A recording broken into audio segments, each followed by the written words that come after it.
Yo, what's going on, guys? We're back with another episode of Bullony Basketball. This is episode 19. Can you believe we're 19 weeks into this? I'm here with Johnny. What's up, Johnny? What's going on, Garrett? Glad to be back. Excited to talk some more basketball and kind of just break down what happened last weekend at the Allstar game. Yeah, and that's actually going to be our first topic. We're kind of just going to break down some of the interesting things about All-Star Weekend. I don't know if you want to go like kind of day by day with it. Like we could start with Friday, then Saturday, Sunday, if you want. Yeah, we can do that if you'd like. Okay, so Friday there was the Celebrity All-Star Game, and then there's also the Rising Stars Challenge. So the Celebrity Game, okay, well, you could just kind of talk about both those in one. What did you think about those matches? Yeah, I was more inclined with the Rising Stars as opposed to the Celebrity game. I didn't really pay attention, I guess you could say, as much to the Celebrity game as I did to the Rising Stars. But the Rising Stars game, it's always fun to watch to kind of just get some of the young guys from both international and American players. Miles Bridges took home the MVP there. He had some nice dunks. We saw the Luka Doncic half quarter. I just thought it was a cool game. You know, I always enjoy watching the youngins kind of get their shot. Yeah, I mean, I couldn't agree more. The Rising Stars Challenge, definitely the more enticing of the two. I mean, the last minute, like, kind of just turned into a dunk contest, like with Zion, Ja Morant, R.J. Barrett, Brandon Clark, like all those guys were just like trying to get all their dunks in. But for the most part, there was a lot of crazy plays in the game. And I mean, like, even having all-stars in it, like Luka and Trae Young, and like that crazy like half-court shot that Luka hit. But yeah, like just having all-stars in the game, I can't remember. It's been a while since there's been an all-star in the Rising Stars game. I think I don't know if this is the most recent one, but I know Blake Griffin was one, but that was almost 10 years ago now. And I mean, I think that was entertaining. The Celebrity game wasn't that bad. Actually, if you were to ask me, I think the Celebrity game actually had a lot more capable players than in the past. I mean, obviously you have like your Ronnie 2Ks that probably aren't, too capable, but you had like people in there that could actually like play. I feel like there wasn't like people that are just like they just pick them up and something. But ultimately, I didn't really like the. I don't know if you even paid attention to like when they did like the tissue pull for like who started with the ball. They like did a beam or a cornhole to see like who would get points and stuff. It was just like really dumb. I don't really like that aspect of it, and I'd like more known celebrities. I feel like in the Celebrity All-Star game. Yeah, I saw sporadic highlights like Stephen A. Young at the refs, which is always funny. But outside of that, Celebrity game is always just a celebrity game. Really nothing to talk about there. Yeah. And then, I mean, obviously you have All-Star Saturday, where, I mean, highlighted by the skills challenge, you had the three-point contest, and the dunk contest. Skills challenge, what do you think about the skills challenge? I like how now they're doing the whole 4 bigs and 4 guards.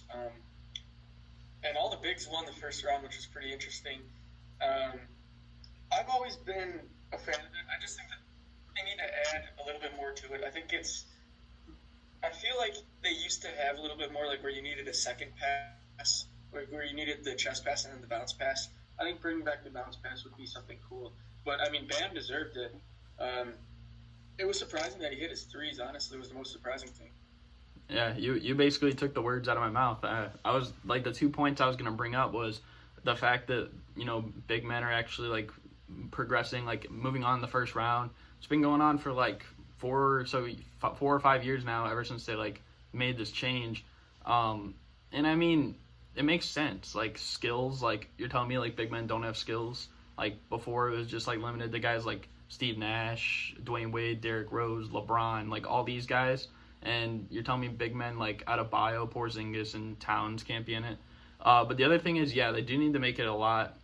Like, they need to make it longer. It feels like it goes by way too quick, because it's just like the dribble move, a layup, and a shot. Like, come on, like that's way too quick.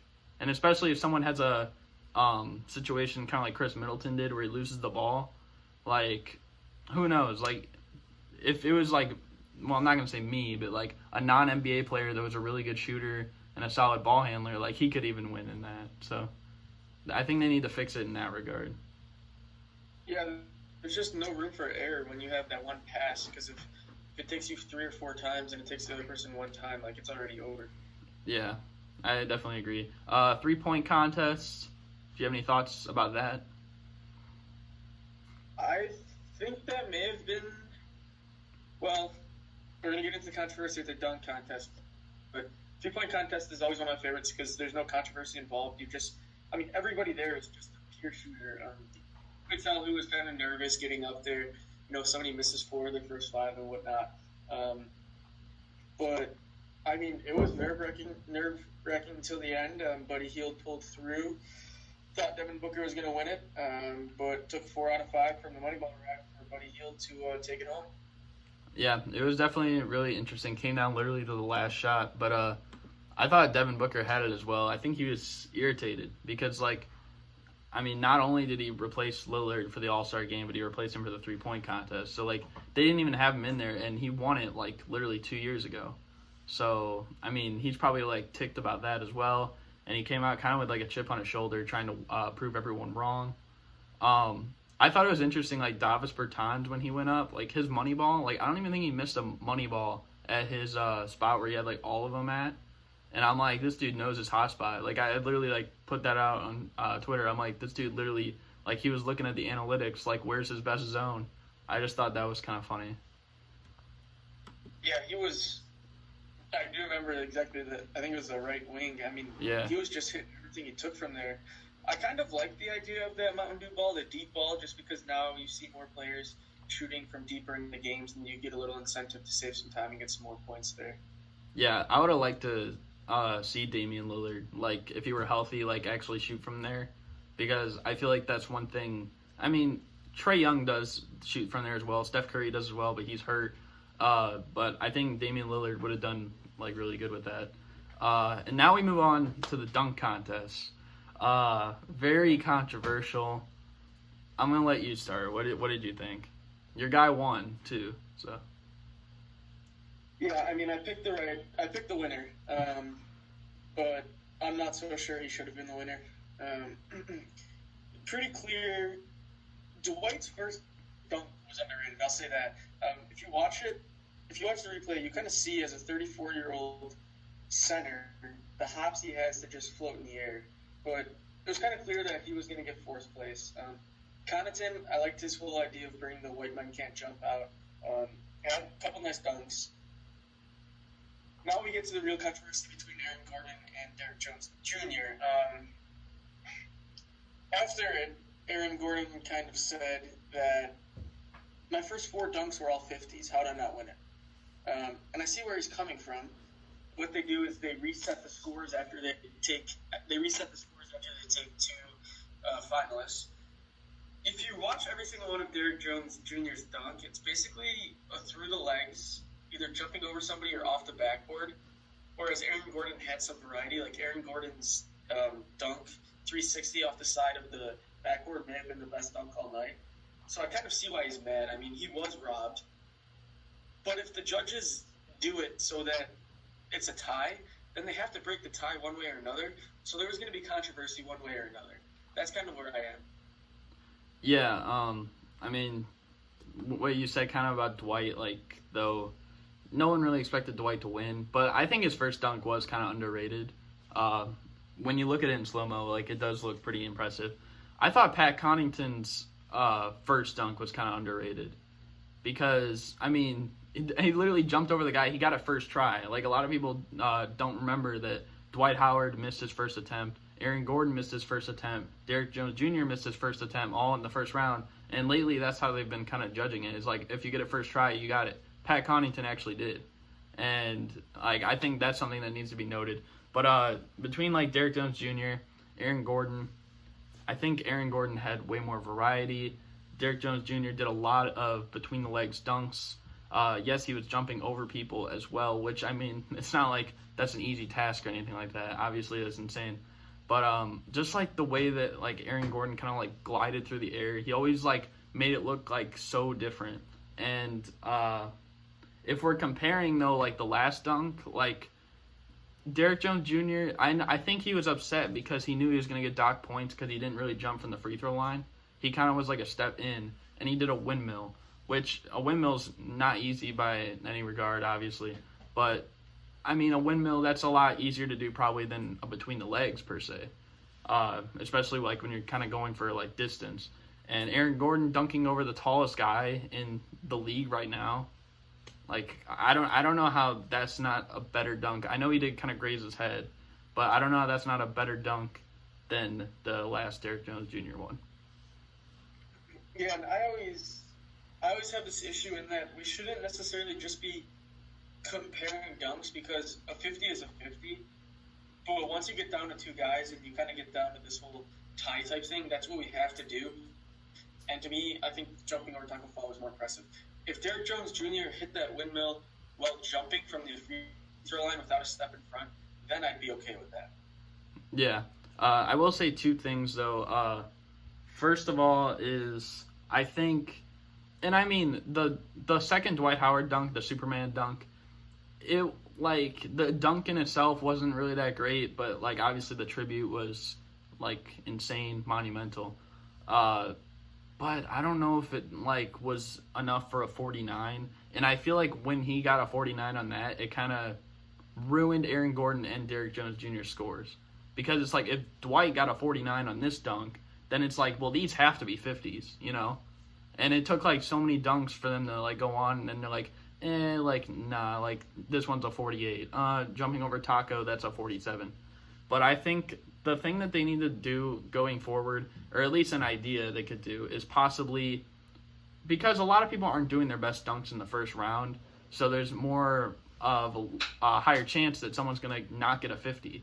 So if Aaron Gordon had a 4-point lead after round 1, then maybe he starts out with 4 points going into round 2 or something like that. Like, I think that's kind of where it has to go, because, I mean, otherwise you're just going to keep having, like, dunk-offs over and over and over again until it's, like, 12 dunks in the second round.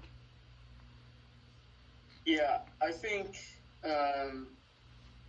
we'll talk about the All-Star game and how that new format kind of affected it. I think the dunk contest needs something similar. They don't need a drastic overhaul, but I think they need to make a couple changes to maybe maximize its potential.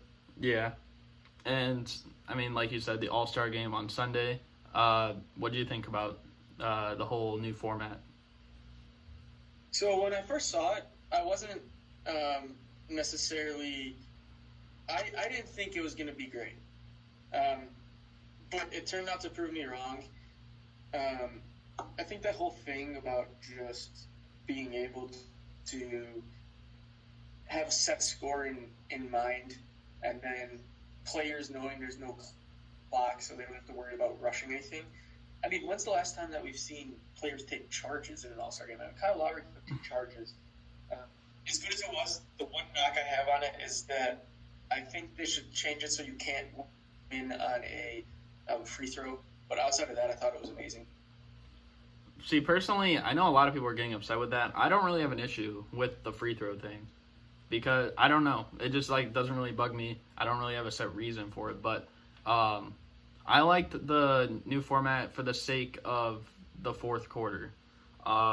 Maybe if they kept it as if, I mean, like, I'm pretty sure they have been in the past playing for charity, right?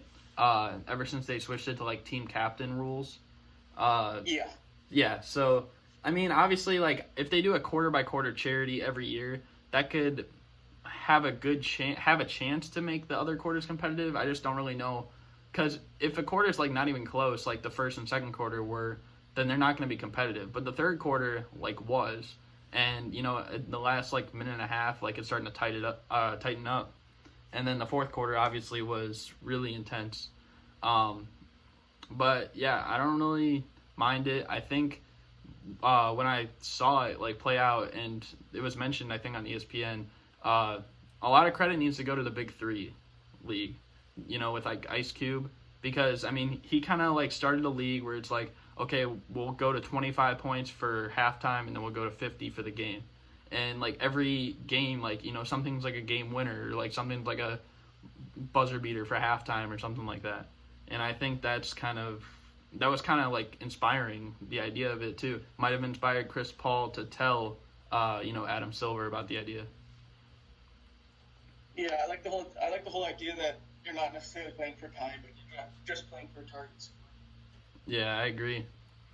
But I mean, that was pretty lengthy, so we're gonna have to kind of get through these things as well. So Los Angeles Lakers could have some more good news. They're already the first seed in the West. Could be good news or bad news depending on how it affects their team. But DeMarcus Cousins could be nearing a return sometime soon. He could be back for the playoffs. Do you think this helps the Lakers, and do you think this is a good move for Cousins? I don't think it helps the Lakers. They already have their bigs that are playing well. You already have AD, you have McGee, and then you have Dwight Howard. You don't need another big. Kuzma and LeBron can also play stretch four because you know that you're not going to play a ton of height in the playoffs. So I think, as for the Lakers, it would be smart for them not to rush Cousins back and just let him get fully healthy for the next year. Yeah, I kind of agree. I don't think he'll really help that much. I mean, if he's healthy, like, I think offensively he could provide something for them, but he's gonna have to work his way up, trying to get back from the injury. Like you said, Anthony Davis, JaVale McGee, Dwight Howard, Kuzma, playing the 4, but if he's playing the 3, how is he gonna guard small forwards like that? He's not really a great defender. So that would almost be a weakness in 2 different ways. And I mean, Boogie, I don't know how great of a defender he'll be once he gets back from injury right away. So I don't know how great it helps them out, but maybe they're kind of banking on it because, like we've seen, we're going to talk about, other teams getting players soon here, but, they didn't make a move at the trade deadline. They haven't got anyone from the buyout market. So they could be banking on DeMarcus Cousins to kind of be that X factor. That's fair. I just think that defensively, especially with Boogie, the bigs in the West that you would face, guys like Jokic, he's a skilled big. Guys like Gobert, he's a great rebounder. And then if you're not facing a big, you face Houston, their 5 is PJ Tucker. So it's just mismatches all over the place. Well, one thing about DeMarcus Cousins is that he is kind of like a strong big body as well. So, I mean, even though he's not a great defender, it'll be tough for guys to back him down. Say they played the Sixers and Joel Embiid in the finals, or they play Jokic and the Nuggets in the second round or something like that. It'll be hard for them to, just have their way with him. That's fair. I just think that, when you look at a guy like Jokic, he has the ability to stretch the floor, and I just don't think that Boogie is comfortable guarding out that far. Well, yeah, I don't think he'll be ready to defend on the perimeter. But post ups, then I think he could. Maybe if he's if they try to give it to Rudy Gobert or something in the post, and he tries to post up, then it could work because he's not really a perimeter threat. But that's fair. I agree there. But yeah. So moving on though, another team actually got better, you could say. They got more pieces. No centers though, and that's the Houston Rockets. They added Damari Carroll and Jeff Green. They picked them up from the buyout market. So this kind of makes it even more official that they're going small ball. What do you think of these acquisitions for the Rockets? I've always been a fan of Jeff Green. I know he hasn't necessarily been amazing, but when he was on the LeBron's Cavs teams, he had a good series against Boston. He's probably their second best player. So we know he has the potential. He's very athletic, so he's a bit taller than PJ Tucker. He might not be as strong as Tucker, but he gives him another bigger body, if you will. And then Damari Carroll, he's a good player. But I just don't know. We haven't seen him play this year yet because the Spurs just really haven't played him. But I think he could be really beneficial. I mean, this team just needs bodies. If you're going to go small, you need a lot of bodies because you're going to be overmatched with a lot of height. So more bodies will help him out for sure. So in the bio market, it was kind of just a why not for him. So I'm all for it. Yeah, I mean, I won't say too much, but the fact that we also have to like look at the fact that Jeff Green, when he was in Utah this year, he wasn't necessarily having a great season. And I mean, Damari Carroll, like, he wasn't getting playing time. Now, part of that is probably because, like, you know, Spurs are like trying to play guys, you know, like Derek White or, you know, Bryn Forbes, Lonnie Walker in place of him. So I mean, that kind of makes sense. But I mean, we gotta see, because both of them, I mean, they've been in the league for a while now. I believe both of them are in their 30s. So it's going to be tough. It's definitely not really a defense-heavy team. I don't really see either of them being starters or playing any more than like 20 minutes a game, probably. So I don't know how much it's going to benefit them necessarily. But, I mean, it could give them at least kind of some more, like, room, I guess. Like, I don't really know what the word is, but, like, luxury, I guess, if they're playing a team like the Lakers and they're trying to guard LeBron and Covington, you know, fouls out or something like that. Yeah, I mean, you also have to remember the buyout market is more for, like, putting on finishing touches. It's not, like, you're not necessarily going to find a huge player or whatnot. The only exception would have been Iggy this year if it did happen. But more of it is just finding rotational pieces to at least get you through the regular season, and then maybe you get a little help from them in the postseason. Well, it's funny you mentioned buyout players, because another player just got bought out recently. He's been good in recent history, not really on a great team, though, obviously, and that's Reggie Jackson. He just got bought out by the Detroit Pistons, and he's going to be joining the Los Angeles Clippers. So not only did the Clippers get Marcus Morris at the trade deadline, but now they added Reggie Jackson, who the Lakers kind of had some interest in as well.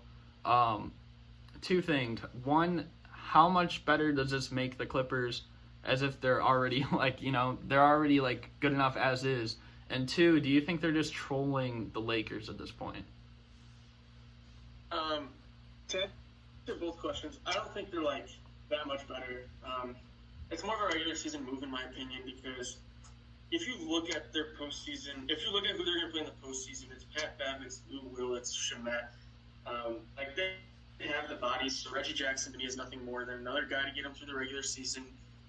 You're dealing with injuries, you're dealing with people getting rested, so just add another body.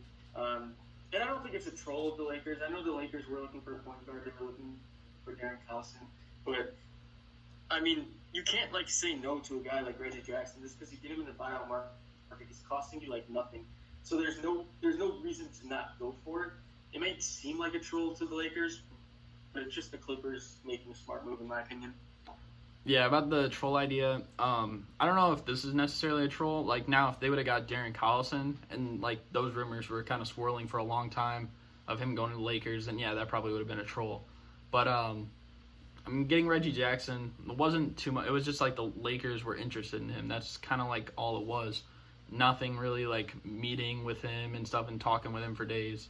But I actually think he will get minutes. Like, he'll get like important minutes in the postseason too.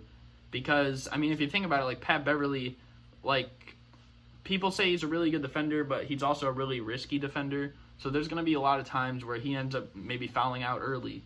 And, I mean, like, Landry Shamet, he's there for shooting. And Reggie Jackson, he can kind of, like, play both sides of the floor. He's shooting, like, 38% from three as well this year.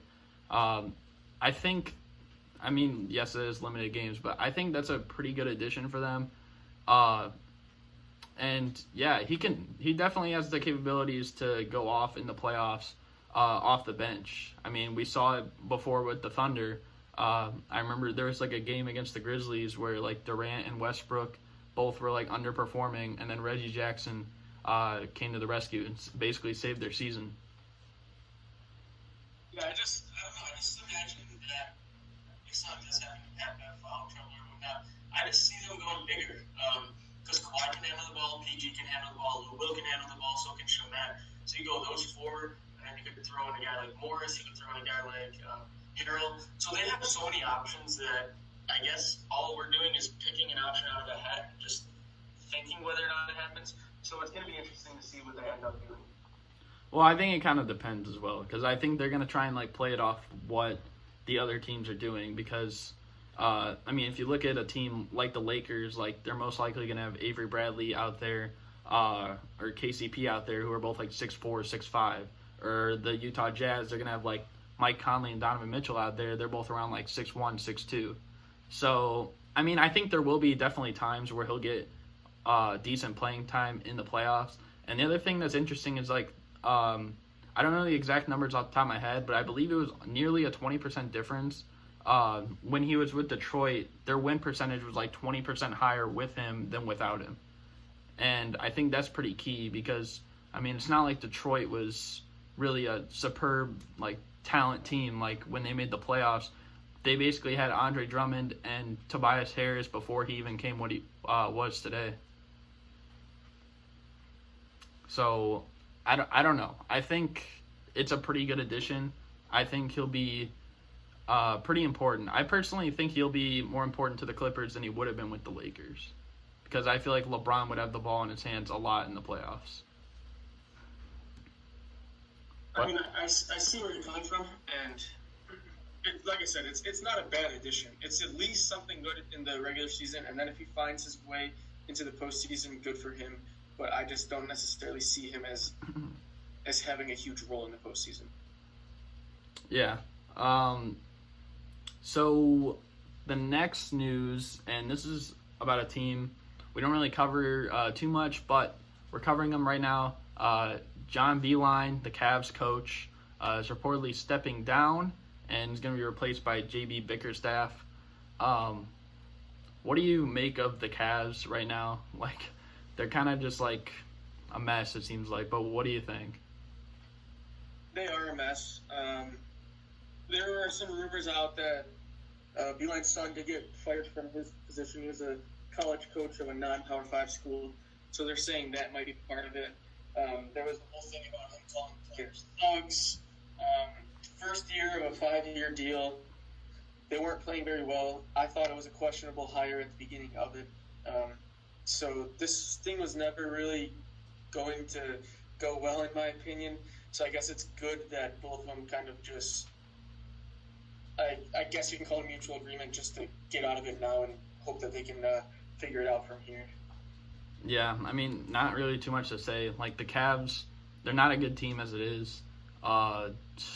Obviously, like, the coaching didn't really fit. I mean, it's not that John Beilein's necessarily a bad coach, but he just didn't really fit. And that's kind of the thing with a lot of coaches that you can expect from, like, the college level.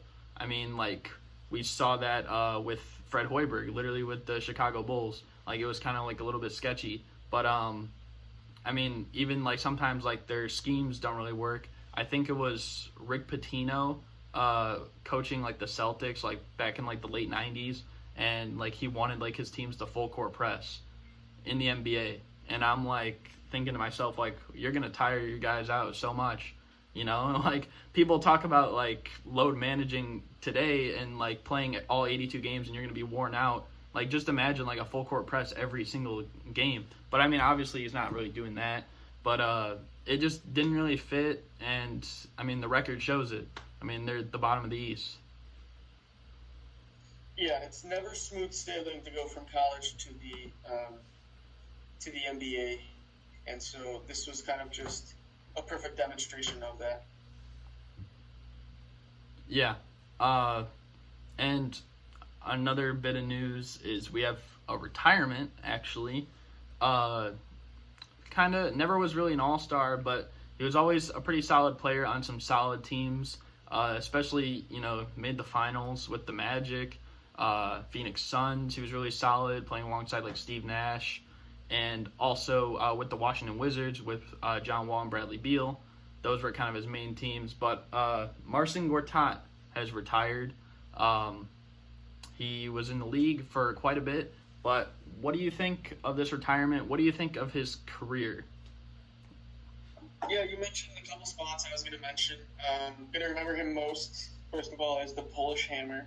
But in terms of where he played, I'll probably remember him most for being on that Magic team. I think it was 09 when they made the finals, back with Dwight. And then kind of being that third piece to the Wizards team with John Wall and Bradley Beal.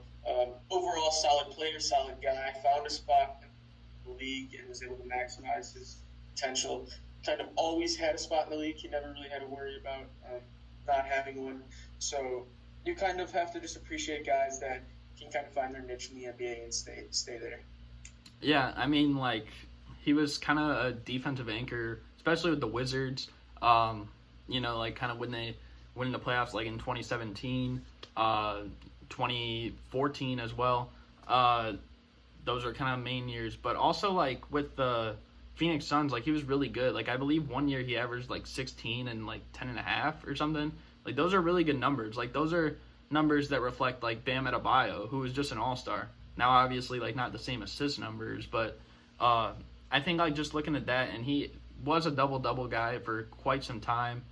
But, yeah, I mean, definitely, like, not, like, wash, like, retirement or anything. He was an important player for many years, probably about 8 to 10 years or so.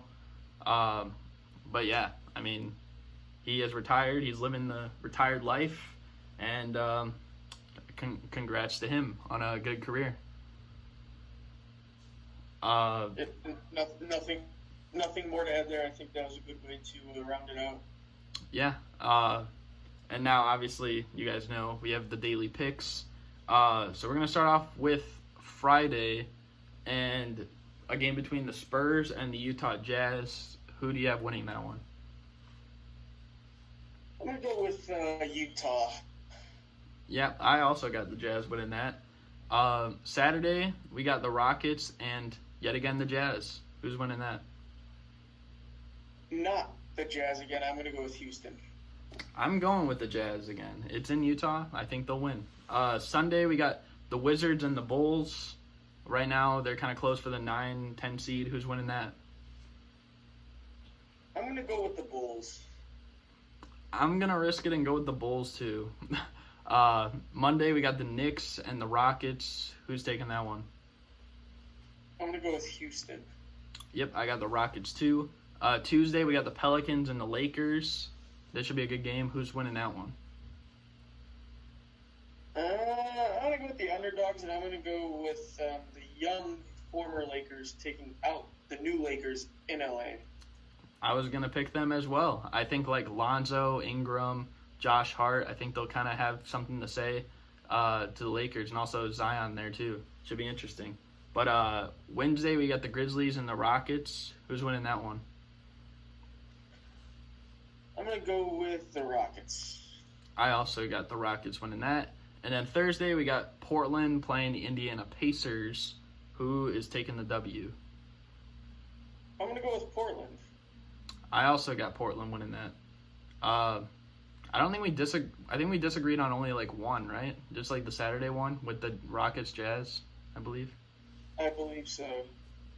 So we had a similar week picking, but it's gonna round it out for the most part. Is there anything you'd like to say at the end?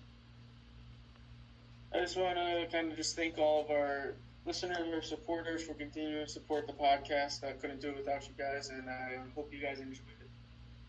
Yeah, I mean, he basically said it for me. I mean, going on with this for like 19 weeks, and you guys continue to support us. Like, obviously, that means a lot to both of us. And it's fun to do. It's fun to talk basketball. And we're going to keep doing it. And, yeah. But hope you guys enjoyed episode 19. And, yeah, we're out. Peace.